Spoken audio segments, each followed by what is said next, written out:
Yo, what is good, everybody? It's your boy, Golden Falls, Golden What If, whatever you want to call me, and I'm back. I'm back with the finale of What If Naofumi was the legendary chainsaw hero. I want to say this really quick. I know I brought up the fact that these videos don't get as many views as some other animes that I do. I know the reason for that, and actually there's a couple reasons for that. So I know all the reasons, guys, and I didn't mean to say it like that. I didn't mean to say it as if it was that big of an issue. I'm not gonna lie to you, it's not that big of a deal. If I really wanted to get views like on these videos like really badly, then I would basically make all these into movies, and I would do specific things with titles, and I'd make certain ideas be different. But I like titling these things in a certain way. Because I feel like it's cooler and it looks better for me personally, and I like the way it looks a lot better. But yeah, I just wanted to say that really quick. It's not about the view, like I'm not really tripping about the views at all, actually. That's why I'm making the video. I don't really care because I actually really love Shield Hero, and I decided I'm going to be doing certain Shield Hero what ifs in certain ways, and that's why I wanted to bring them back. And eventually when Shield Hero season 3 comes out, the views will go back up, I promise. Like, that is just a given, because Shield Hero was really big at one point, what if wise, because of how big season 1 was, and then the approaching season 2. But when season 3 comes, it will be big once again. Okay, I'm done talking about that. I'm sorry, I just wanted to explain that because I had a couple of people actually DM me and ask me questions and comments and stuff like that. With that said, I'm not gonna waste that much more of your time. Sorry, I wasted 2 minutes of your time there, but let's just get right into the finale of the What If. Let's get it. Naofumi, Iwatani, and Rautalia begin to head back to the one place that they were summoned, or at least Naofumi was summoned, and the one place that they decided, or Melromark decided, to kill them. Melromark is where their destination lies, because they heard and been hearing rumors that one of the heroes either are gravely injured or have perished. But things would be even more negative than they can possibly imagine. And the reason for that, well, it's because when they arrive at Melromark, they not only see one person that is dead, being that of the spear hero, they see the bow and the sword hero practically dead. They're missing limbs, and on top of that, they're on death's door, standing or laying there lifeless entirely. Now this is an issue, and an issue for many reasons. And the main reason is that when the heroes die, the waves get extensively more difficult. Now Naofumi has gained strength beyond comprehension at this point. Yes, that is to be true. But how much stronger would these waves get now that there's one less hero, and well, there's a questionable, a big chance, frankly, that the other heroes may just perish as well. Now this is a giant issue. An issue that maybe Naofumi can't even overcome. But Naofumi asks where the spear hero currently is, and of course the Melromark kingdom is still reluctant to even let him in. They think that he's some sort of demonic creature, a demon of some sort, maybe some sort of monster. Maybe he's the reason for this. But he tells them that it's either, well, let him see where the spear hero fell and died, or, well, they will die with him. They take that as a literal threat and decide to preserve their own life. So they decide to take him to the location of where the spear hero body currently is. When they arrive, he begins to look at the body, and the body begins to glow this odd red color. Everyone is shocked and confused at what's going on, in which Naofumi is confused as well. But he's seen it before. When he personally died, he found power that he couldn't possibly comprehend. What if, just what if, these other heroes are linked to that power as well? What happens when they die? Does he get stronger as well? Well, in a way, this world works differently. Well, it works a lot differently.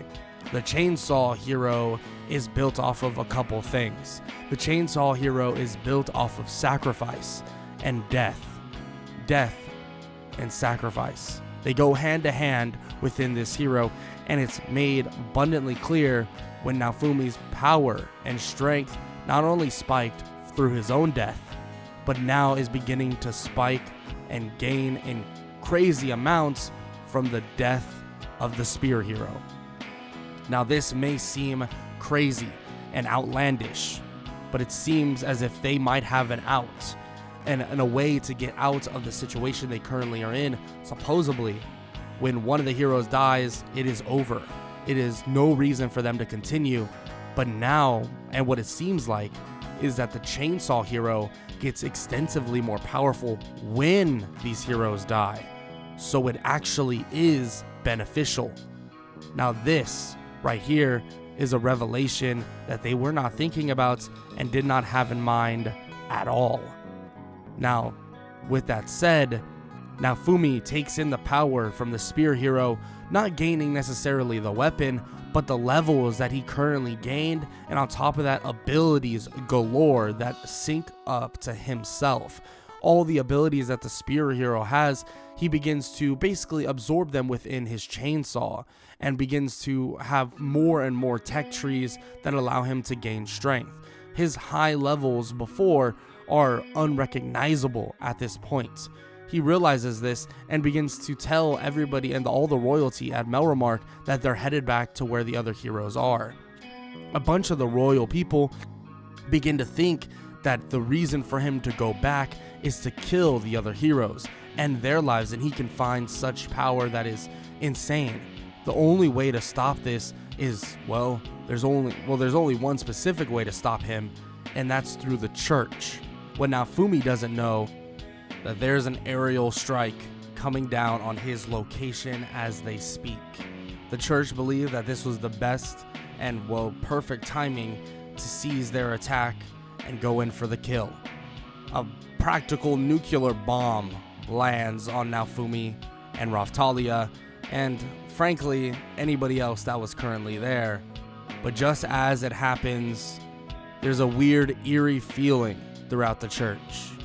The church feels uneasy, as if the devil himself is staring back at their actions and is about to punish them for exactly what they did. This feeling quickly begins to make everyone pass out and go unconscious. Everyone but the Pope. This feeling would last for minutes. Minutes would turn into hours. Eventually, that feeling would make the Pope even take a knee when, the supposed legendary chainsaw hero finally arrives. But this and him, he's no longer that hero. The chainsaw devil is here for vengeance. He ends the entire church's existence swiftly, and very quickly at that. The fact that he did all of this before even the arrival or the meeting with the queen, the idea that Naofumi decides where he goes first is something that he needed to handle. Eventually, the meeting with that queen would happen. Like I didn't reference before, the shadow would then leave, and it would be up to Naofumi in terms of where he wants to go and what he wants to do. He first needed to check on the heroes, and this was the best course of action. But then eventually the meeting with the queen would occur. He would speak with her about what's occurring and what's going on. But with one hero down already, she feels that hope might be lost. But that's not the case. The queen has been trying to get her shadows and many others to clean up the mess that was happening in Melromark. Anything that was really occurring, which Naofumi is happy to hear. But just as he begins to conversate with the queen about these said actions, the other two heroes apparently have been killed as well. Eventually would pass away. The injuries were too much, and out of the 4 heroes, there's only one left. That being Naofumi, the legendary chainsaw hero. Eventually, the queen would arrive at the kingdom once again to see what occurred and what happened. The queen would strip the king of his royal duties, including her own daughter, stripping her of the royal status out of pure anger. They didn't actually set them up properly. Well, I mean, for one, they completely abandoned the chainsaw hero. Yes, he may not be the shield hero as they knew, but they abandoned him straight off the bat after betraying the treaty that was set in place in the very, very beginning. On top of that, they haven't done their own jobs. 3 heroes have died, and it's already seemingly over. But Naofumi makes it clear to the queen that he's going to do his best. He's going to cut through every last wave he can until he dies. And if he dies before saving the world entirely, then so be it. He walks over to the 2 dead corpses of the bow and the sword hero, absorbing their strength as well, and his power skyrockets immensely. Everyone around is shocked to see this, and Naofumi doesn't say a word. He tells them that the other people, royalty themselves, have given him this opportunity to be this strong, but for all the wrong reasons. The queen needs to stay here. Naofumi tells her this and says that there's a lot of work to be done, and he has a lot of work to be done elsewhere on top of that. She says that is completely fine. She understands the big bulk of what's going on, at least with the church and everything else, seems to be tamed now, and not allowing these other people to even get out. Imprisoning actually mine and the king is one of the steps forward on top of that. Keeping them away and keeping them exactly where they need to be. With that being said and done, it seems like now it's just awaiting the next wave. The next wave is going to tell everybody and everything what's going to happen. Frankly, Naofumi might have power that they've never seen in a long time, having levels so far above anybody that anybody could possibly imagine. But does that mean that he'll be okay? Does that mean that everything will just fall into place how it needs to be? Well, they're not so sure. So luckily, there's a bit of extra training Naofumi will be able to get, and that is at the Kalmira archipelago events. When he arrives, though, he begins to get a sense of basically people watching him. And frankly, there are people watching him. Not only regular people, because they're curious about the solo hero that's left, supposedly needing to protect them, but on top of that, there are other heroes from a different world watching Naofumi.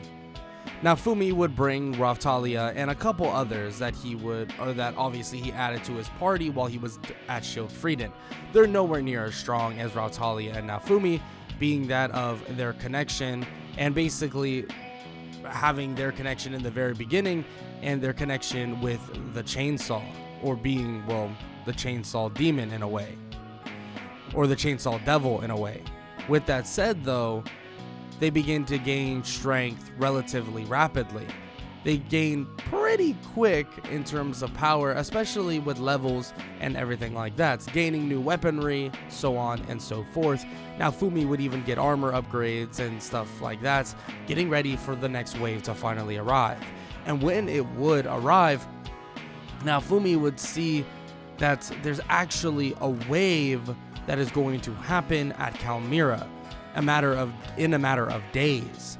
And when that wave would approach, they would get all ready with ships and so on and so forth, and they would get ready to stop the wave. When the wave would begin, everything would be put on Naofumi to take down the strong boss that is ahead. And there is a lot of struggle in terms of the smaller creatures, but that is because of the weak adventurers. Naofumi isn't having trouble at all, especially when the boss arrives. He carves the fish boss up, a giant monster like fish, in a matter of seconds, as if it was really nothing to him. And then finally, something else that the wave's obviously not finished, and finally the other heroes from a different world would arrive. Glass, Lark, and Therese would eventually arrive and would eventually begin their siege. They would begin to fight Naofumi, and it would be obvious that this fight isn't even close.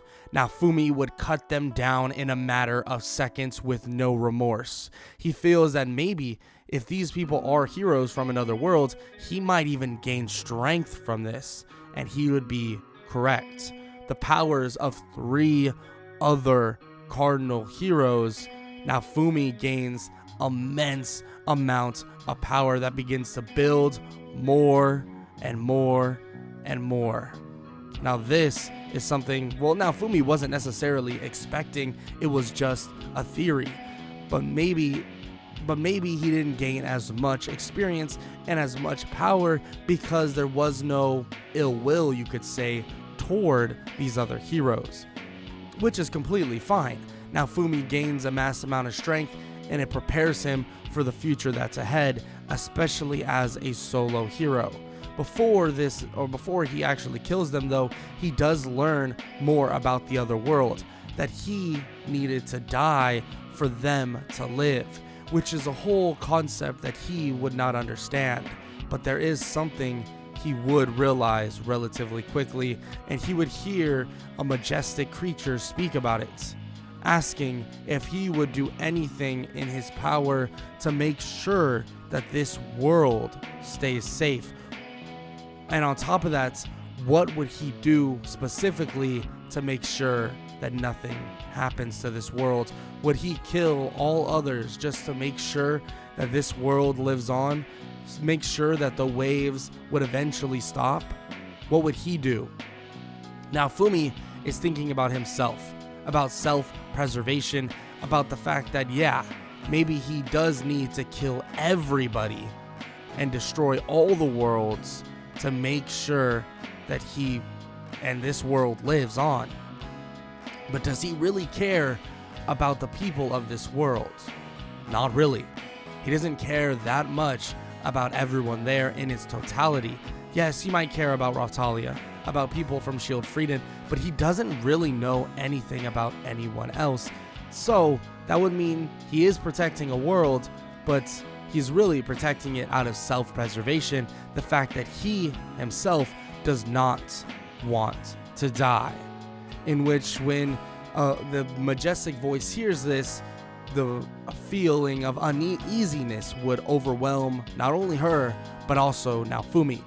Not knowing how to respond to this, Vittoria would reveal herself. The majestic voice is the Fallolial Queen, not knowing how to respond to what's going on. She's never seen a hero like this, if you could even call Naofumi a quote-unquote hero. What is Naofumi exactly? Now that is the question that is being asked. Is he a hero, or is he the Chainsaw Devil? Well, that is something that Naofumi cares very little to answer, and says that he'll do whatever needs to be done to make sure that him himself and also his party lives on and can see the rest of tomorrow.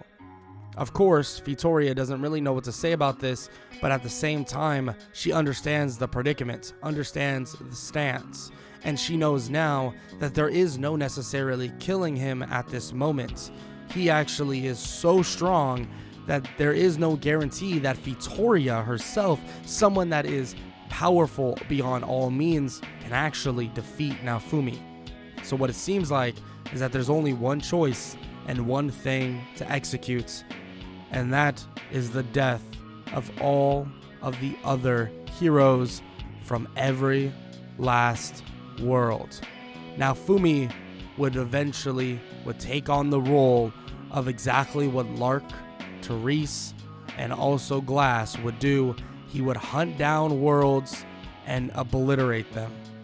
Becoming one, or coming in and out of the wave, his power would fully be restored to him when the waves would open up, and he would wreak havoc on every single world he would fight. In terms of other conflicts in his own world, he was so strong to the point that they were nothing. The top of the top heroes that were beyond imaginable strength would follow Naofumi into the field of battle. They may see him as the legendary chainsaw hero, but the other worlds saw him as the legendary chainsaw devil. A devil that would come in and march them down, kill and wipe out the entirety of the heroes so that their world, his world, could survive. There was no repercussions too big. There was no reasoning too smart. The end of every last world was imminent. But that is a story for another day, and that is the end of What If Naofumi was the legendary chainsaw hero, or maybe it should be changed to What If Naofumi was the legendary chainsaw devil. If you enjoyed, make sure to leave a like, make sure to leave a sub, and make sure to leave a comment down below, all that good stuff. And I hope all of you have an amazing day, and I hope all y'all enjoyed this series. Have an amazing day, everyone. Later.